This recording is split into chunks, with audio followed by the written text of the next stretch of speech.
Magandang hapon mga bata at mga kapatid. Kamusta po kayo? Naalala niyo pa ba ang ating topic kahapon? Anong title ni Maria ang ating pinag-usapan?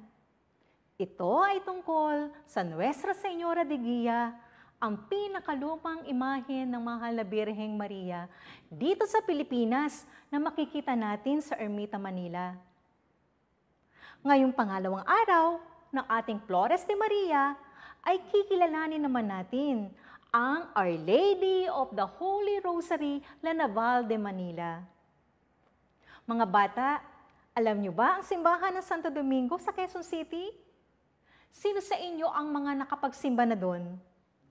Ano ba ang kwento ng La Naval de Manila? Tara, ating balikan. Noong 1646, ay pinasok ng mga protestanteng British ang ating bansa. Nagkaroon ito ng 5 labanan sa dagat. Mas marami at mas malakas ang puwersa ng mga British kumpara sa pinagsamang lakas ng mga Pilipino at mga Espanyol na mayroon lang 2 barko ang Encarnacion at Santo Rosario.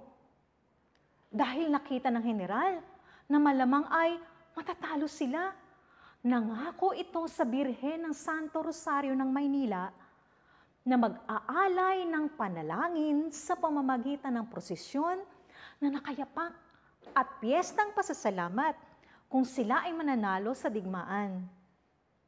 Mga bata, ang unang laban ay nangyari sa Bolinao, Pangasinan noong March 15, 1646. Kalaban nila ang 5 barkong mga British. Samantalang ang mga Pilipino ay sakay lang ng 2 barko. Pero alam niyo mga bata, hindi sila tumigil sa pagdarasal ng rosaryo at pagkanta sa Mahal na Birhen. Kaya ano nangyari? Natalo nila ang 5 barkong mga British at sa panig naman ng mga Pilipino ay 1 lang ang namatay. At ang pangalawang laban naman ay nangyari noong July 29, 1646 sa pagitan ng Banton at Marinduque. Di ba kanina, 2 laban sa 5. Ngayon mga bata ay 2 barko laban sa 7 barko. Oo, 7 barko na may 800 na katao na mga sundalo at puno ng mga armas. Mula alas 7 ng gabi hanggang alas 4 na ng madaling araw, ganyan katagal ang inabot ng labanan mga bata.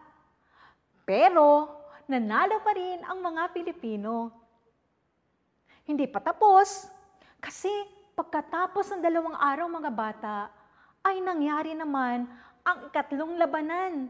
Ito ay nangyari sa Mindoro. Kahit 6 ang barko ng mga kalaban, ay natalo pa rin ito ng mga Pilipino. At alam niyo ba mga bata, nagsigawan ng Viva Viva ang mga Pilipino at Espanyol matapos matalo ang mga kalaban. At habang papuntang Cavite, ang 2 galyon o barko ng mga Pilipino ay sinalakay naman itong mga barko ng mga kalaban mula sa Maribeles. Kaya isang laban na naganap uli sa pagitan ng Luban at Ampil. Pero kahit biglaan ang pagsalakay, panalo pa rin ang mga Pilipino kahit at tinamaan ang bahagi ng barkong Santo Rosario. Oops, hindi pa tapos mga bata kasi pagkatapos ng 1 linggo lang uli ay halos mawasak ang barko ng Santo Rosario dahil sa puwersa ng mga Dutch. Pero hindi nagpatalo ang mga Pilipino at mga Espanyol. Kahit na pinaulanan sila ng bala, ay natalo pa rin nila ang mga Dutch dahil sa kanilang walang sawang pagtawag sa Diyos at sa Mahal na Birhen. Umabot lang sa 15 ang namatay sa panig ng mga Pilipino at dito tuluyang nagwakas ang digmaan sa kagustuhan ng mga protestanteng Dutch na sakupin ang Pilipinas. Kaya mga bata, ang panalo na ito ng mga Pilipino ay resulta ng kanilang pananalangin sa Mahal na Birhen ng Santo Rosario. Amazing, di ba? Iyan ang kwento ng La Naval de Manila. Kaya siya tinawag ng La Naval dahil sa 5 naval battle o labanan sa dagat na natalo ng mga Pilipino ang mga mananakop na Protestanting Dutch sa tulong ng Mahal na Birhen ng Santo Rosario. O siya mga bata, mga kapatid, samahan ninyo akong manalangin sa ating mahal na ina. O mahal na Birheng aming ina, itinataas namin ang aming bansang Pilipinas. Iligtas mo kami sa kamay ng mga mananakop sa panahon namin ngayon. Kami ay huwag ninyong iwan sa mga pagsubok ng buhay.